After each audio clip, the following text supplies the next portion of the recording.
Okay. Just a sweet little reminder. You know these ringy thingies? You probably imagine you've turned your phone off, but think about it. Confirm.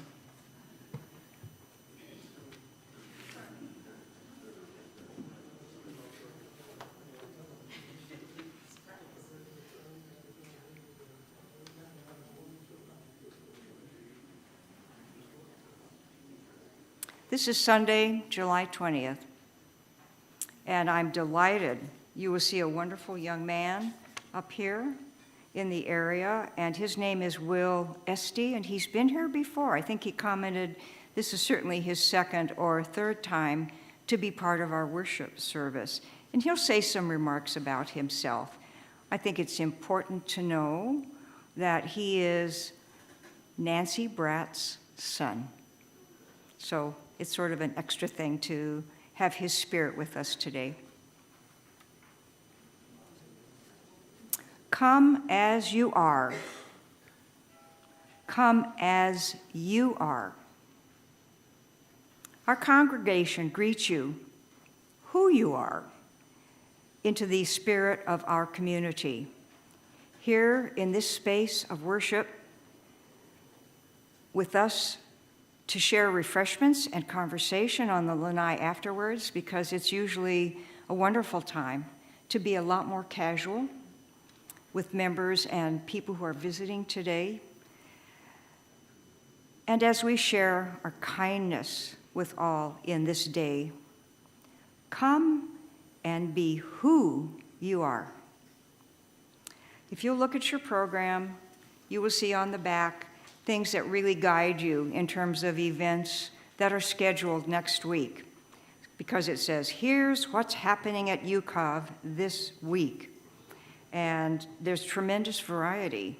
Free thinkers, whoa, what a concept in a Unitarian church. An AA meeting, depression and bipolar support group, arts and crafts, whatever muse you want to bring to that. And I will note that on Saturdays at 10:30 here in the sanctuary, John and I attend the Buddhist meditation. And sitting there yesterday, I think John and I both looked at each other and said, there's so many parallels between Buddhism and what the teachings are, and Christianity, Judaism, the Muslim faith. So it seems that everything sort of has a cosmic way of lining up to be very similar in its concepts. Announcements. So look at the back of your program.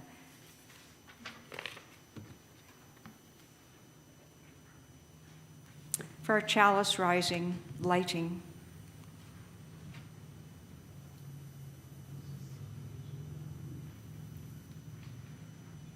The sun rises. Its beams light our hours of the day until it quietly sets in the west. There is light in the night sky with the moon and the stars. Even the shadows in our life require light to be present.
Good morning, everyone. As Jean said, my name is Will Esty. I use he and they pronouns. And as always, I am so grateful to be back with all of you today. Thank you for the light and the love that you bring into the world, and I hope that together we can grow and continue to shape the world for the better. As Jean mentioned, I am currently going into my third and hopefully final year of seminary at Meadville Lombard Theological School, one of the locations where the next generation of UU religious professionals grow, form, and forge their religious identities as they go into the world. At this time, I'd like to give you a moment to say hello to those around you. For those of us joining us online, I'm sorry that you can't say hi in person, but it is always such a joy to have you as well. Please take a moment or two to say hello and to meet the people around you.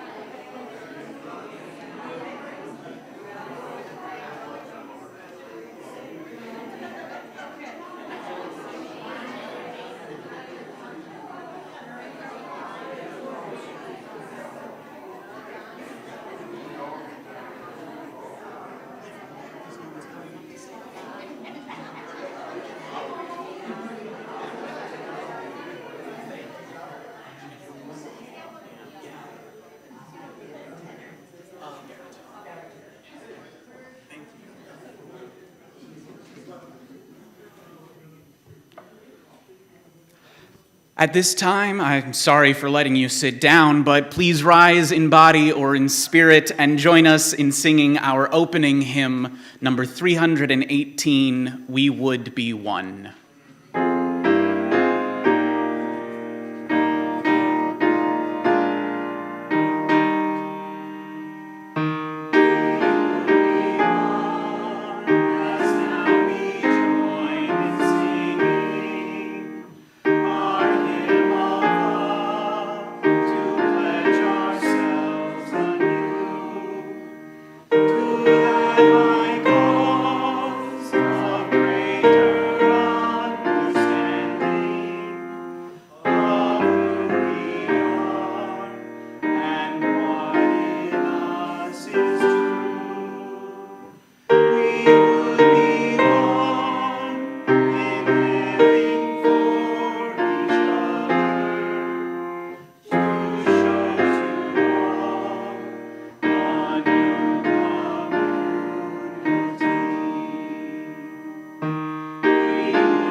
A little out of order, I do apologize. I realized I skipped over something. A church covenant is an important thing. It's easy for us to believe that a covenant is just a set of words that we loosely agree to, but ours is a covenantal faith, which means that at the core of every single UU congregation and community are these words that we say form the core of our identity. At this time, please join me in reciting the words of this congregation's covenant found on the back of your order of service. In a climate of joy, goodwill and trust, this congregation covenants to treat each other with kindness and respect, to listen with openness and acceptance, to support and protect the environment of which we are all a part, to solve problems responsibly as we grow and change, to encourage learning and nurture the growth of diverse human spirits, and to dedicate time, talent, and resources in an effort to make a difference in local and world communities. In the spirit of our free religious heritage, we promise these things to one another. Blessed be. Now comes the time of the service when I have to ask you for money. A wise, wise woman once said, if I'm going to ask you for money, I'm going to want you in a good mood first. So, before our offertory, a classic joke. How many Unitarians does it take to screw in a light bulb? 307. 12 to sit on the board that nominates the personnel community. 5 appointed to the personnel committee that appoints the House committee. 8 appointed to the House committee that appoint the light bulb changing committee. 4 to serve on the light bulb changing committee to choose who will screw in the light bulb, 3 of which will offer their alternative opinions on how the light bulb should be screwed in. 100 to complain at the next General Assembly about how the light bulb was screwed in. 177 to debate the ecological effects of that light bulb.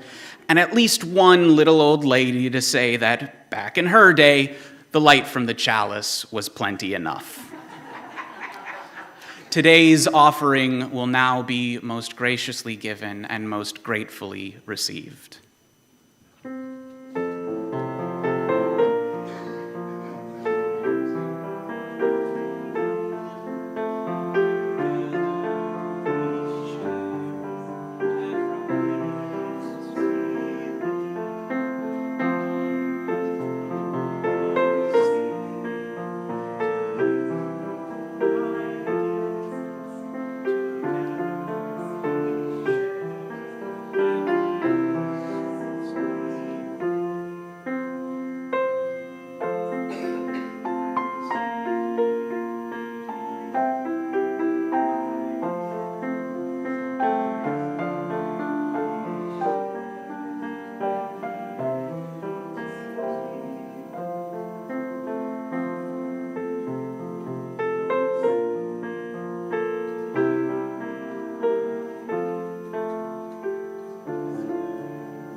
This is a time when we share celebrations and sorrows.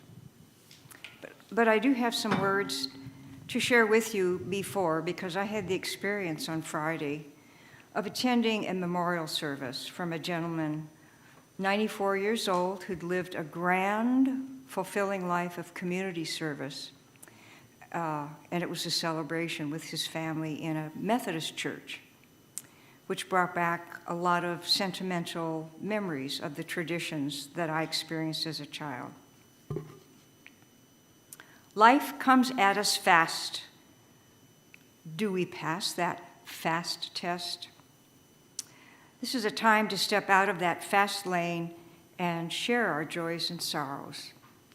At Al's memorial, it was really touching because he served in the military as an engineer. And there were 2 fully uniformed soldiers, young men, who were there, who, in silence, did the flag ceremony, which I've honestly never observed from beginning to end, where they presented the folded flag to the widow of Al and his family. Then in the silence, one of the soldiers played taps, which really, really goes to the heart of life. So, joys and sorrows, we'd welcome anybody to share. Tony or John, Donna would like to share. Good morning. I'm Donna Jewett. I wasn't going to share this, but I wasn't going to be here either. I was actually going to be visiting Kim and Matt in Rhode Island, but I've had some back issues, and I'm actually going in for surgery on Wednesday, and it's minor invasive. So I'm delighted. So hopefully it'll take the pain away, and then I'll get on with my life. So I'm ready. And I just want to have prayers or thoughts or whatever you may have to get me through this. Thank you.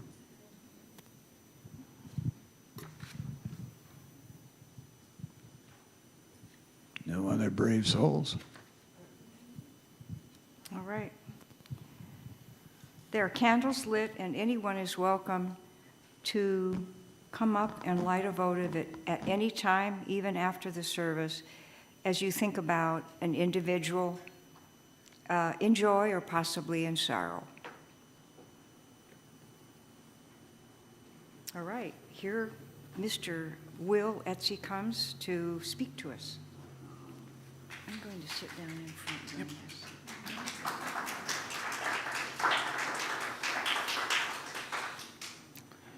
So, instead of the more common readings today, I wanted to take a bit of a detour.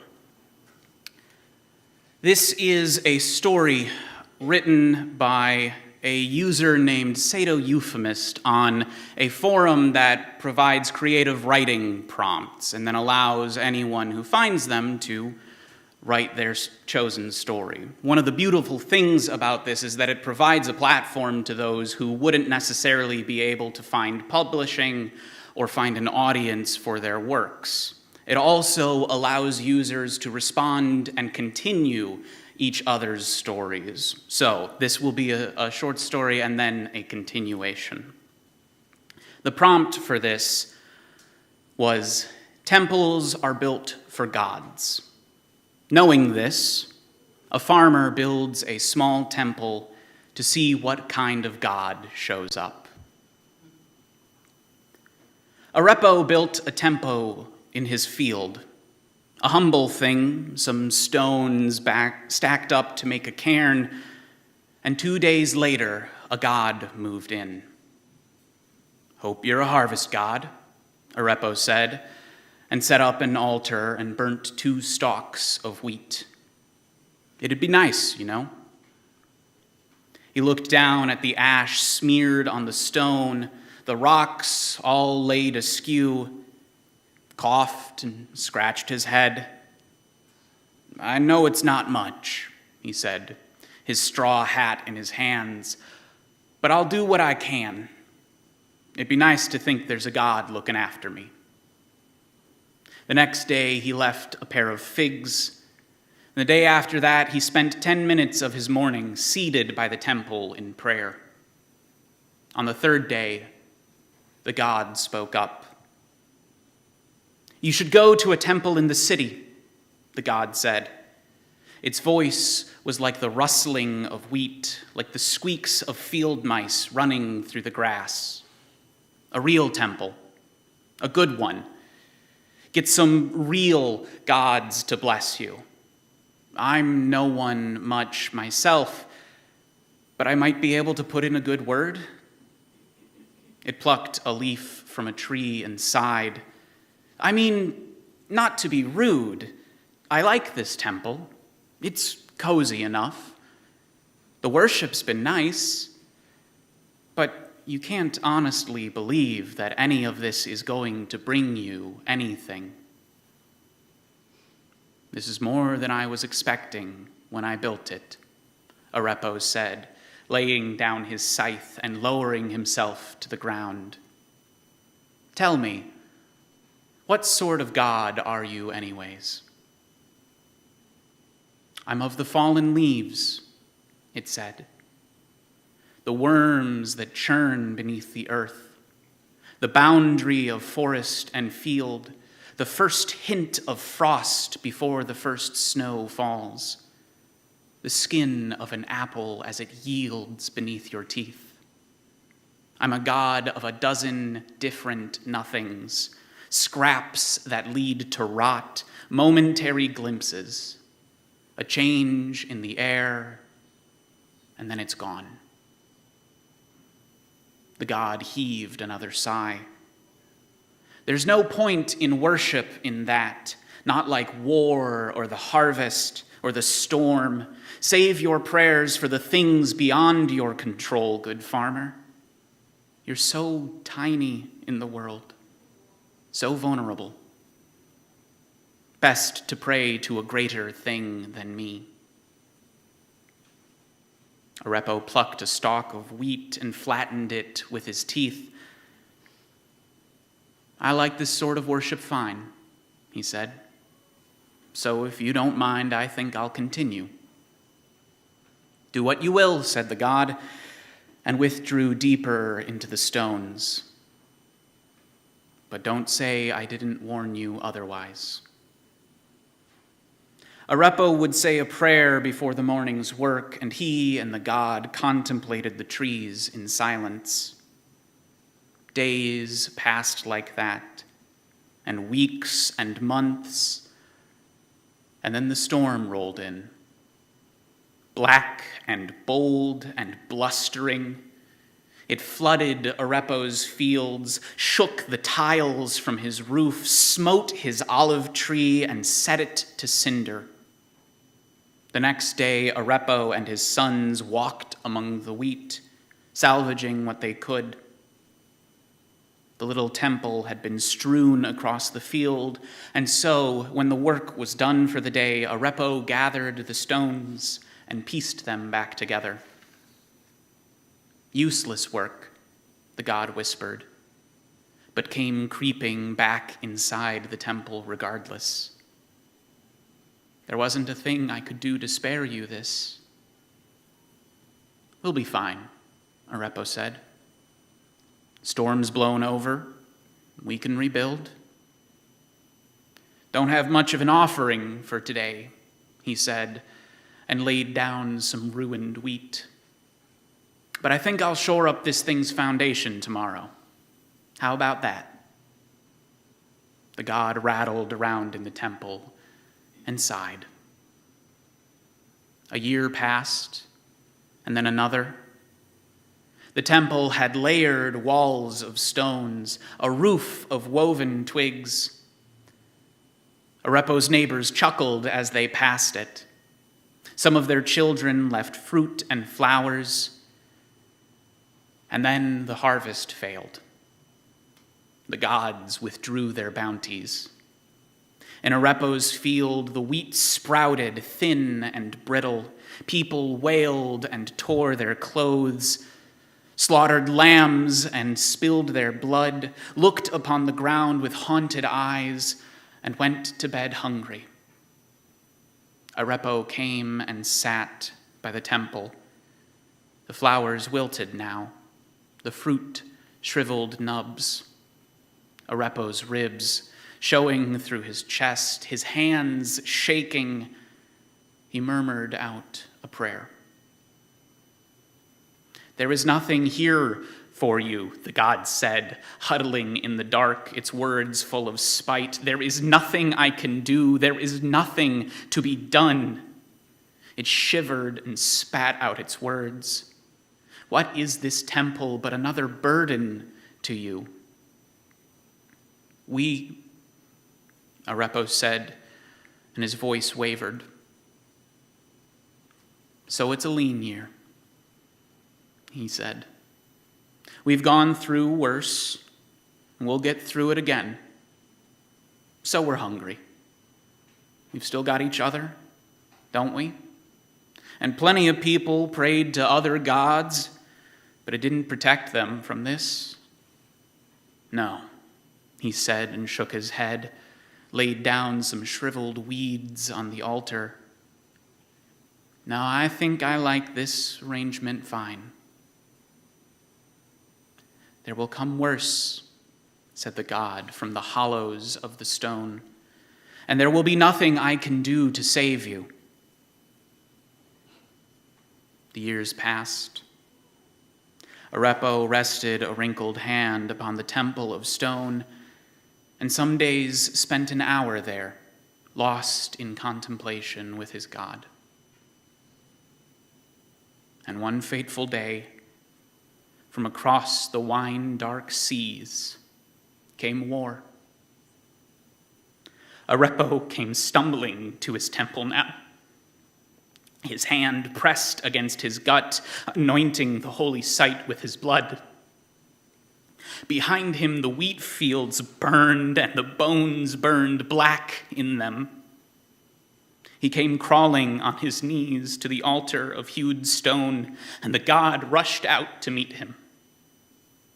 I could not save them, said the god, its voice a low wail. I am sorry, I am so sorry. The leaves fell from the burning trees, a soft, slow rain of ash. I have done nothing. All these years, I have done nothing for you. Hush, hush, said Arepo, tasting his own blood, his vision blurring. He propped himself up against the temple, forehead pressed against the stone in prayer. Tell me, he mumbled. Tell me again, what sort of God are you? I, said the god, and reached out, cradling Arepo's head, closed its eyes, and spoke.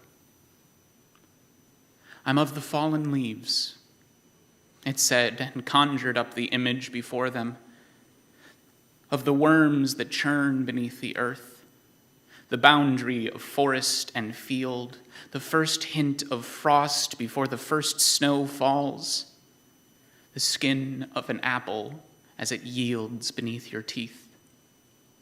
I am the god of a dozen different nothings, the petals in bloom that lead to rot, the momentary glimpses, a change in the air, and then it's gone. Its voice broke, and it wept. But Arepo's lips parted in a soft smile. Beautiful, he said, his blood staining the stones, seeping into the earth, all of them. They were all so beautiful. And as the fields burned and the smoke blotted out the sun, as men were trodden in the press and bloody war raged on, as the heavens let loose their wrath upon the earth, Arepo the Sower lay down in his humble temple, his head sheltered by the stones, and returned home to his God. User Syrianin continues. Sora found the temple with the bones within it, roof caving in upon them. Oh, poor God, she said, with no one to bury your last priest. Then she paused because she was from far away. Or is this how the dead are honored here? The god roused from its contemplation. His name was Arepo, it said. He was a sower. Sora startled a little because she had never before heard the voice of a god. How can I honor him? She asked. Bury him, the god said, beneath my altar. Please. All right, Sora said, and went to fetch her shovel. Wait, the god stopped her when she got back, and as she began to collect the bones from among the broken twigs and fallen leaves. She laid them out on a roll of undyed wool, the only cloth she had. "Wait," the god said. "I cannot do anything for you. I am not a god of anything useful." Sora sat back on her heels and looked at the altar to listen to the god. "When the storm came and destroyed his wheat, I could not save it," the god said. "When the harvest failed and he was hungry, I could not feed him. And when war came," the god's voice faltered, "when war came, I could not protect him. He came bleeding from the battle to die in my arms." Sora looked down again at the bones. "I think you're the god of something very useful," she said. She carefully lifted the skull onto the cloth. "You are the God of Arepo."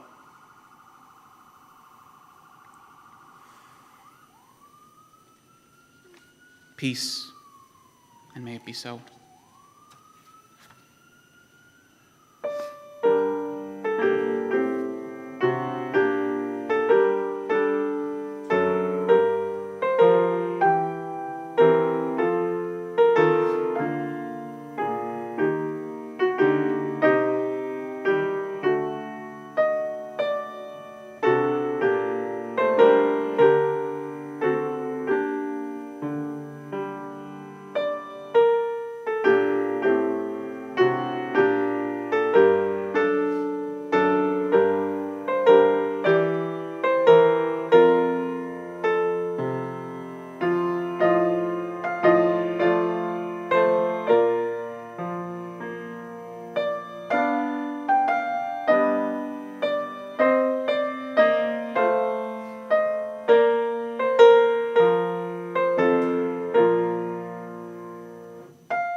I invite you now into a time of meditation, reflection, and prayer.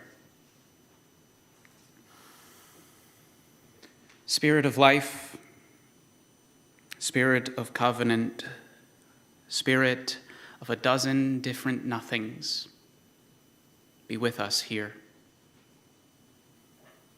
We know that faith is a fickle thing, something that is not easy to pin down or define. But Spirit of life, we know that we are not easy to pin down or define as well. We know within our heart of hearts, that thing that some call soul, that we cannot live without that faith that drives us forward.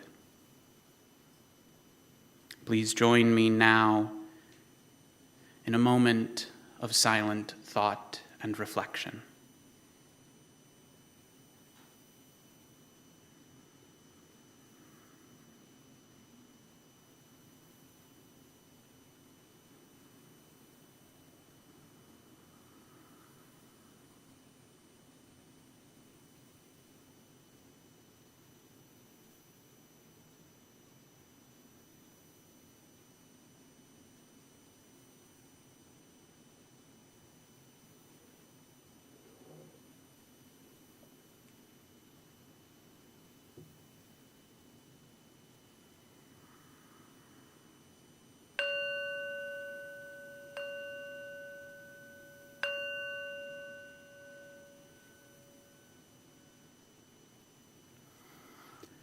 Please rise in body or spirit and join in singing our centering hymn, number 352, Find a Stillness.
My spiritual companions, we are facing a crisis.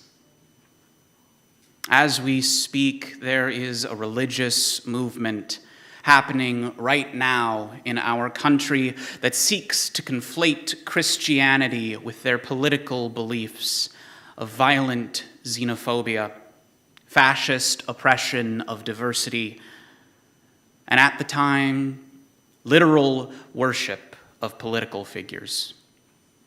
We call this movement white Christian nationalism. And to unpack that phrase a little bit, this movement seeks to glorify people that it deems as white to the explicit detriment of all others. And don't get me wrong, the moniker white has nothing to do with your skin tone, but with whether or not you ally yourself with that political ideology. You can see politicians of color who have devoted themselves to this political ideology despite the fact that they openly express a desire to destroy their world and their way of life. I also want to clarify that while this movement claims Christianity, it is not truly Christian. It picks and it chooses from Christian literature and dogma those policies that encourage oppression, destruction, at the detriment and the exclusion of those elements that preach tolerance, care for the world around us. And finally, this movement is inextricably tied to politics. It is unfortunate because we wish to make religion something where we can separate ourselves from the world, to be able to practice those policies that we find give life meaning, but this movement seeks to tie it to political ideology as well. And more than that, to not just a sense of national identity, but a national identity that claims that all other people in the world are lesser and worthy of destruction. Now, this movement is not something recent. Rather, it is the culmination of hundreds, if not thousands, of years of slow but steady progress to build up a nation that would say that all other people are worthy of destruction. As a classic example, the doctrine of discovery was passed in 1493, giving explicit permission to Christian explorers to conquer, claim, and destroy those lands that they came to, so long as no Christian already lived there. Again, I reject this view of Christianity. But this history of dogmatic and violent monotheism predisposes this modern movement to further conflate Christianity with religion as a whole, demanding legal protections for things like dangerous behavior they identify with their religion, while simultaneously denying those protections to the mundane behavior of other religions. What's worse, these policies are explicitly put in place to provide citizens with a way of removing undesirables from their area. I think back to the witch trials of Salem, and I think back to the Inquisition that raged across Europe. These were not policies simply meant to solidify a church. They were policies meant to instill enough fear in those people who lived in those regions that they would gladly sell out their neighbor to ensure their own safety. I cannot help but think back at those things as I see what the Immigration and Customs Enforcement Agency do to the people of this country. But put plainly, white Christian nationalism is trying to monopolize religion. The end point of this is a religious monoculturalism, a world where a belief in the white Christian nationalist God of America is the only religion. And unfortunately, they have already gained ground in this regard. For example, when I say separation of church and state, what church comes to mind? We cannot afford to give up that ground and discard religion, to let faith become a four-letter word or belief become a term of derision, not just in the obvious ways, but in the subtle ways that disguise themselves as good intentions. I'm sure many of you have heard something along the line of, in youism, you can believe anything, or even nothing at all. I'm sorry to say, but this is wrong. Not only is it wrong, but it's dismissive of the importance of belief. It's wrong because our faith is covenantal, meaning that if someone's beliefs deliberately and maliciously break that covenant, cause harm to someone else, we will not tolerate them a platform or allow them unrestricted access to our communities. I doubt that if someone came in that door with Nazi iconography on their clothing, that many of you would let them quietly sit down. But not just is this lack of belief wrong, it's dismissive of the deeply human action that is believing. We have to believe. Every single day. We have to believe that the sun is rising, not just that a ball of rock turns to face a ball of gas, because those two things are different. Our sun is not just that continuous chemical reaction. It is a symbol of light. It is a symbol of day. It is a symbol of knowledge and of truth and of understanding. And if we do not believe that it rises, we lose all of those meanings that flow from it. We have to believe that what we feel is love and not just a mixture of hormones and neurotransmitters firing in our brain, because those things are different. Love is that thing that connects us to each other, that makes us more than ourselves, that brings and binds communities together. And if it were just chemicals, if that's all that we were, love would not be able to move mountains like it does. We have to believe that life is more than just the sum of its parts, that we are more than just the sum of our parts. Whether you are Christian, humanist, Buddhist, Hindu,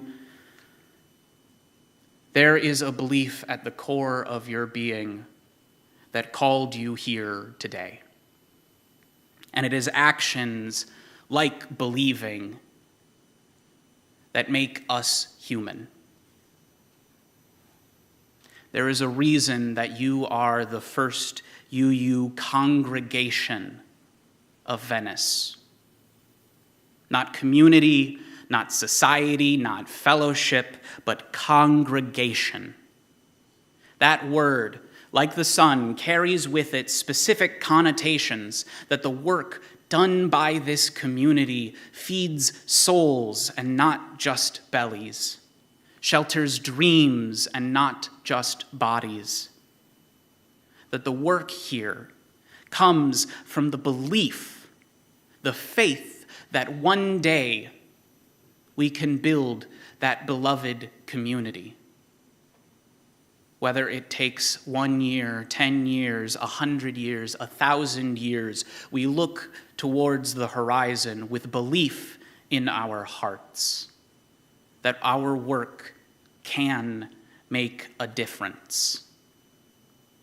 And ours is a religion that dares to stand up and say that there is a universal love at the center of all of existence from which no person, no place, no thing is exempt.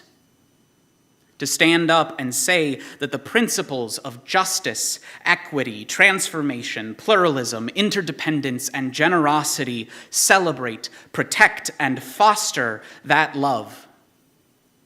Ours is a faith that dares to stand up, face down those who would preach a gospel of fear and hatred and say, this is not what religion has to be. No matter how many times we are told that kindness gets you nowhere or that love will break your heart. This is why I love the story of Arepo the Sower so much. Because in despite of all the world rallying against him, of the lack of results of his worship, of his God itself telling him that what he is doing is useless, pointless, worthless, still he builds the temple. Still he brings his offerings. And still he rejects the notion that what he is doing can't make a difference. Arepo shows in his story the power of devotion, because despite the loss of his crops, despite the destruction of his home, despite the loss of his life itself, still he dies with a smile because of those beautiful things that he was able to cherish across his lifetime. Those things like pluralism, acknowledging that despite all of those harvest gods that others worship, still all suffered together. Those values like equity, that despite the lack of his physical offerings, still he can offer his time, his talent, the resource of his body to help rebuild that temple. Arepo shows us the power of generosity, the power of continuous giving that can crack even the heart of a God wide open. And while many injustices were committed against him, Arepo shows us that justice is not lashing out of fear or anger, but ensuring that those that need care still receive it. And finally, Arepo shows us the power of interdependence and its role in transformation. By returning every single day, by living in community and covenant with his God, he is able, if only just a little bit, to soften its heart, to open its eyes to the possibility of a world that can be rather than the world that is. And so I want to leave you with a challenge to find those places in your life that are lacking temples, to find those places in your life where worship is required, where belief and faith are required, not just action. I want you to go out and build those temples, even if only stone by stone, and see what kind of God shows up. Peace, and may it be so. Please rise in body or spirit and join in singing our final hymn, I've Got Peace Like a River.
Please be seated.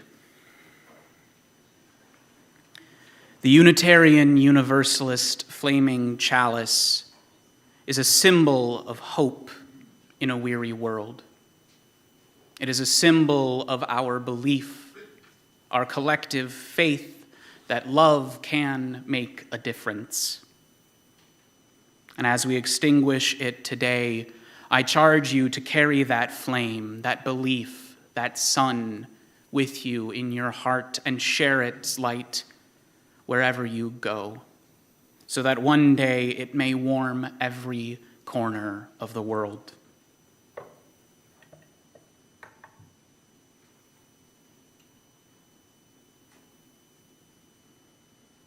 And I'd like to close our worship today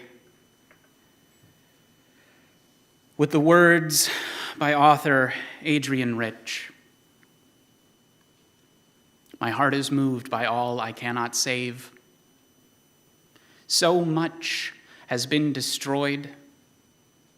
I have to cast my lot with those who age after age perversely and with no extraordinary power choose to reconstitute the world. Peace, Ashe, and may it be so.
That was very